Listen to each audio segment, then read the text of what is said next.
Welcome to Tax Deed Disaster Stories, where we're going to tell you some horror stories of tax lien and deed investing. I'm Dustin. We have in the house Mr. Corey Chason. Yo, just call me Hawaiian Shirt Corey. Hawaiian Shirt Corey. He has signed up to the subscription of the month shirt for That's right. colorful shirts. Yeah, send me your shirts. I am accepting all Hawaiian shirts, extra large, please, or large. Exactly. This is how he intimidates at the auctions. That's right. Rolls in the tall guy with the Hawaiian shirts. Move out of my way. That's right.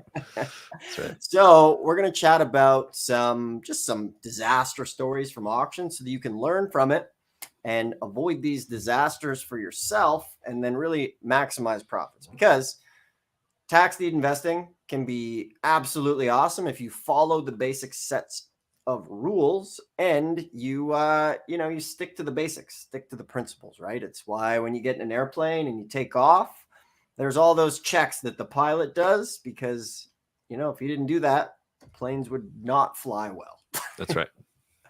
All right, Corey, maybe we'll do a little rapid fire back and forth. If you want to share yours, I'll share mine, and then sharing is caring. Nice. Sweet. Well, one of the first ones that comes to mind is in Arkansas. We have a good friend who's done a lot of tax deed deals. Very, very skilled, very knowledgeable in tax deeds. And we were looking at this house, and we couldn't go visit the house. We split up, and so we had a bunch of houses on the list. So we went to some houses, he went to other houses, pieces of land, whatever. And so we had interest in one property. We had all the title done, we had all the numbers done, and then that property came up for bid, and he was like, "Oh yeah, this is the one that I saw." And so then we bid it up. We ended up winning it. But turns out it wasn't the right piece of property. So it ended up being just a piece of land that we bought, and we did end up selling it. I don't think we lost money. If we didn't lose a lot of money, but it was, the lesson is just always make sure you know what you're buying and don't necessarily trust people. Always verify. That's Measure right. twice, cut once. Yeah, never trust anybody in the game, because this is a very experienced guy we were with. Our properties were redeemed. Then he's like, "Oh, this is a good one," but then he screwed up the address. So we bought the wrong property. But luckily, we were able to sell it and get our money back, which was good. I remember we had it under contract at one point, and then there was some sort of remember what it was, Corey? There was a septic leak or something that happened, where there was this terrible smell in the air. Oh yeah. It caused it to fall out of contract. So that was pretty bad. So for anybody tuning in, we're talking about some tax deed disasters, kind of lessons learned from the field so you don't have to. Once again, for everybody that tunes in, make sure we always go off of the tax lien deed directories here that have all the contact information for all 1,500 tax deed counties. We put that together for you. And then all of the lessons we talk about are in the ABCs of tax lien and deed investing, which you're able to go and grab and go off of so that you can be off to the races. I think we have 400 reviews now of people going through this thing and loving it. We used to sell it. So if you click the more info button below, you can always get that. And then if you're interested in some mentoring for these auctions to help you out, you can click below as well, and we'll help you there. So a story that comes to mind, the next one, actually, Corey, you brought this one to the table. We had somebody who they came through, they're going through our books, and then their friend didn't think they needed to learn. They caught the general premise of the sale, and they went to an auction in Texas. And what they didn't know is that in Texas, you have the tax deed auction, but you also have the homeowner association auctions going as well, where they're bidding to recoup their outstanding homeowner association fees. So this guy didn't know anything. It was a $300,000 house, goes to the auction, gets this screaming deal for I think $100,000. And what he didn't realize is he bought the HOA fee, and there was over 200 and some thousand mortgages on this property that he inherited when he bought that, because he didn't buy at the tax sale. He bought it at the HOA, the homeowner association auction. So this guy is underwater out of the gate, and all he would have had to do, it's too bad there wasn't a free book that just told you how to do it. Yeah, too bad. Too bad. That's all he would have had to have done, and he would have been in good shape. Now, that being said, there are plenty of opportunities to scoop up properties at the homeowner association. You just have to do your research, because if it's a $300,000 property and there's $150,000 mortgage, and the homeowner association fees are like $5,000, and you can scoop those up for 20 grand, you're still walking into like 100,000, 150,000 in equity. So, those can be a good deal. You just need to know what you're doing. Okay. Yep. So, make sure you see if it's a homeowner association going up. Good lesson. Corey, back to you. Tell us another horror story from the trenches of the Hawaiian shirt man. Oh, yeah. Well, this is one thing that Josh went on. Well, it's actually, I have two, but I'll just stick with this one. They were driving by a house. We got a bunch of video footage of it because it was just such a crazy situation. But I think it was either in Texas or Pennsylvania, in Philadelphia. But we ended up driving, or maybe it was Arkansas. It may have been Arkansas as well. Now that I think about it. But we drove up. Everything looked great on the outside. We're like, oh, that's cool. We noticed a bunch of junk, because you can kind of see like the house on the front end, and then you can kind of see in the backyard. You're like, there's a lot of stuff in that backyard. So we went to check it out. So we walked around back, and there was just this gaping hole, like fire damage. Just like the whole back of the house was just like burned. And I think I was there. I was there. Yeah, because I filmed it. I was the one filming it, and there's so much fire damage. It was crazy, but it didn't like hit the other side of the house, so it was kind of invisible. But it was probably like a tear down house. Well, I don't know. I imagine maybe you could fix something like that, but that's not something that we wanted to get our hands dirty with, because we don't have a lot of experience rebuilding burned down homes, and so we're just like, we'll just let somebody who knows what they're doing do that. So we didn't end up bidding on that, but I do remember that because I was there. That was a crazy one. So if you can, always try to walk around the property. If it's unsafe, we always recommend don't get out of your car. Don't try to be a hero. But if you can, get out, and if it looks vacant, then you can walk around it. So yeah, it's interesting. And the crazy thing is, you'll go and you'll see these properties. Some of them are junk. Some of them are burnt to the ground. Some of them aren't even there. And you'll see people at the auction bid them up to market value, which is insane. Like, what planet are they on? It's really wild. Really, actually, what they do is they just go on like Zillow, and that's it. Yeah. They type in the address in Zillow. Oh, looks good. Then they show up and they buy. But the good thing is, those are great cash buyers for you to network with, because if they're willing to buy junk for market value, get their name, get their number, get your property, and then sell it to them, and you'll be in good shape there. Nice. So actually, I'll tell a horror story, a little bit one. I bought a house in New York, one of my first deals, and just a rookie back then, and there was like 500 people at the auction, and I didn't think I'd get anything, but I ended up getting a house for $6,000. And I didn't read the fine print. Reading's not my strong suit. And it said I had 90 days to fix up the property, which I didn't read at all. But the lucky thing is, it was an auction where you could put down 10%. So I only had to put down, like $600, which is great. But I got the property, and then they wanted it fully redone. And then like a bunch of birds came and made this giant nest that was like a nuisance. And then the neighbors started to complain. And then we started to get fines for that.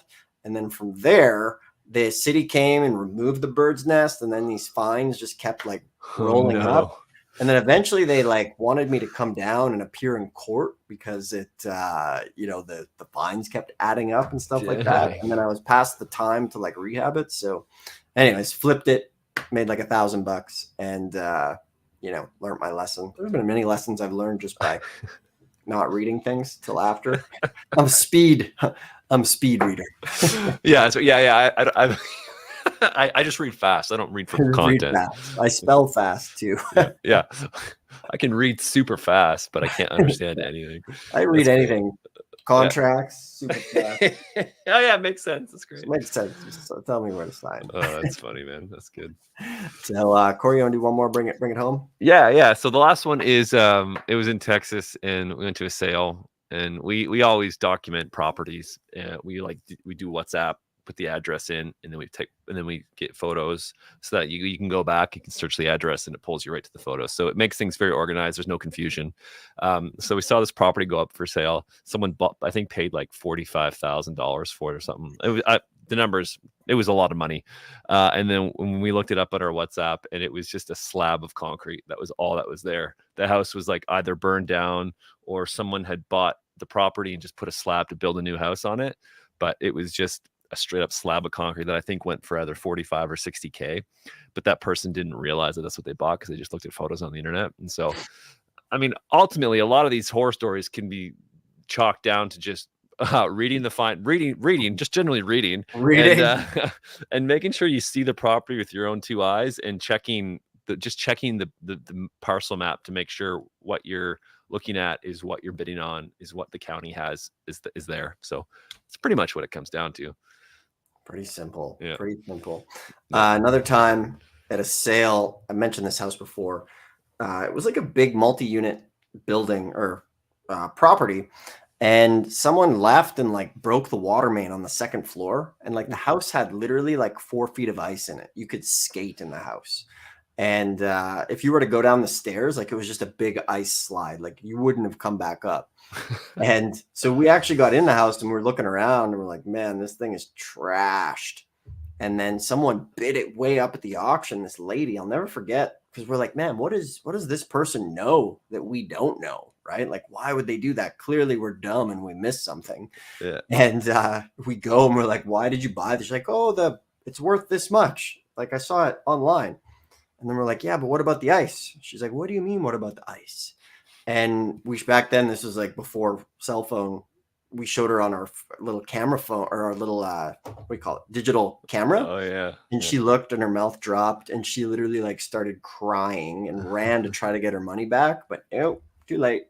So, tough lesson there. But this business can be great. You just have to follow the simple rules. It's like driving. I have lots of analogies. Like driving a car down the highway can be fun, but like if you drive into a creek bed full of rocks, because your headlights are off, that's not fun.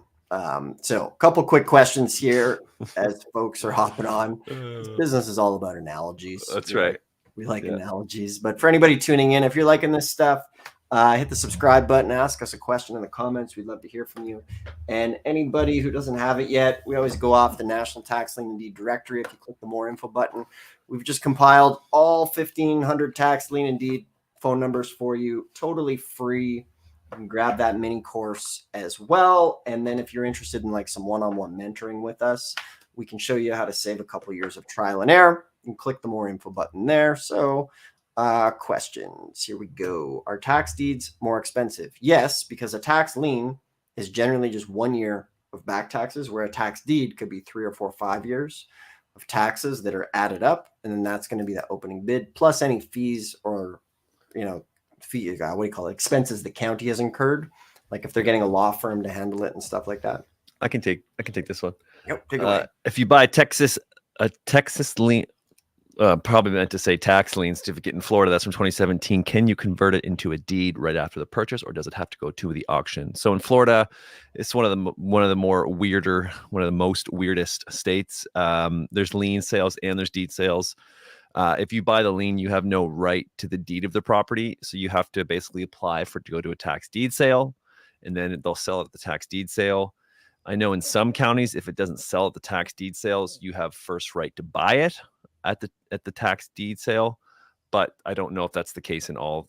We haven't invested in all the counties in Florida. And so to answer your question, no, you can't convert it into a deed, but you put an application for it to go to a tax deed, and then it will go to the next tax deed sale. And then if it sells at the tax deed sale, you'll get your money plus interest. But you can also bid on it at the tax deed sale. And if you get it for cheap enough, that's great. But if you buy it, the money that you pay for it would just you would be paying yourself for the lien. But if you get a good deal, then it's worth it. So nice. Let's see. Example: 3-bedroom, 2-bath, worth $500,000. Market value 500, assessed for 250. Starting bid 50. What is your price? So yeah, something like that. It depends. It's not unheard of. Sometimes it might go for opening bid, which is one of those home run deals that happens with tax deeds. but you could bid up to half price. You know, it's whatever you're comfortable or you have available, right? So something like this, shoot, you know, you could even get it for 300, sell it quick for 400. You made 100 grand, or you're willing to bid that high and then nobody bids against you. So that's what's fun about this game. Or it gets bid up to 600, you know? Yeah. That's really the fun and the name of the game that we play here. But it's consistency. You go to enough of these sales, there will at one point be a 500K house that goes for opening bid 50, 60 grand. And just really quick on that, we would also, if you were like a student that came to us with that, we'd want a lot more info than that. That was just like the quick answer. You'd want to know title research, but if you can get it for half price, assuming that the actual market value, what stuff is selling for in the area is 500K, that's a great deal. But we would want to make sure that it's actually worth 500K, not just the Zillow price is 500K, because Zillow doesn't mean anything, essentially. It can be good, it can be horrible. So that's just a tangent side caveat for that one. All right, back to you, Dustin. Tangent. Do we like Michigan more than California? In general, yeah, there's probably going to be a lot less competition in Michigan. California can be expensive, overbid a lot, but it doesn't mean there's not opportunity. And it doesn't mean if you live in California, you shouldn't be going to the sales. You absolutely should be going to the sales if you live there. Just to, you know, back to the sports analogy, you watch sports teams play from different cities you've never been to.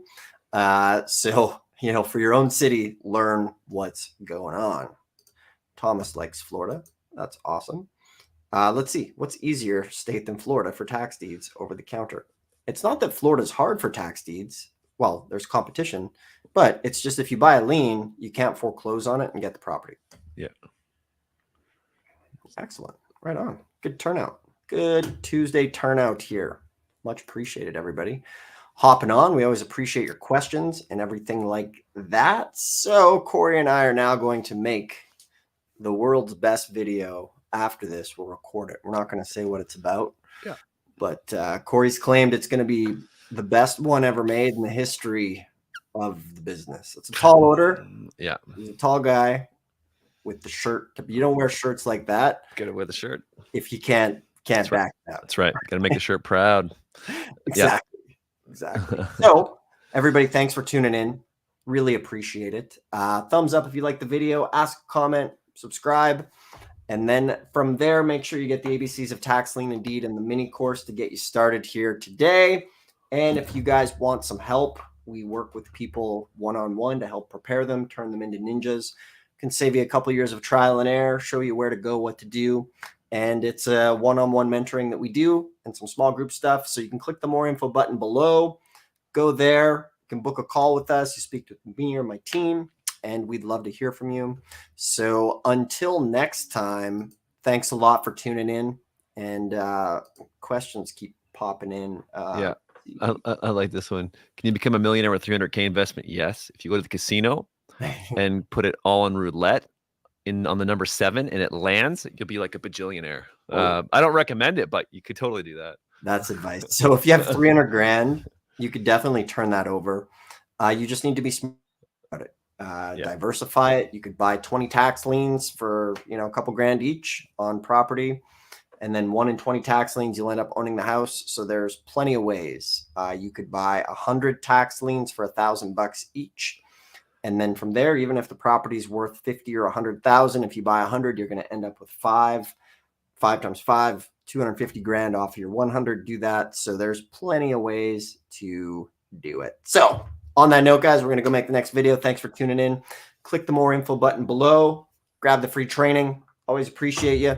We'll see you soon. See you guys soon.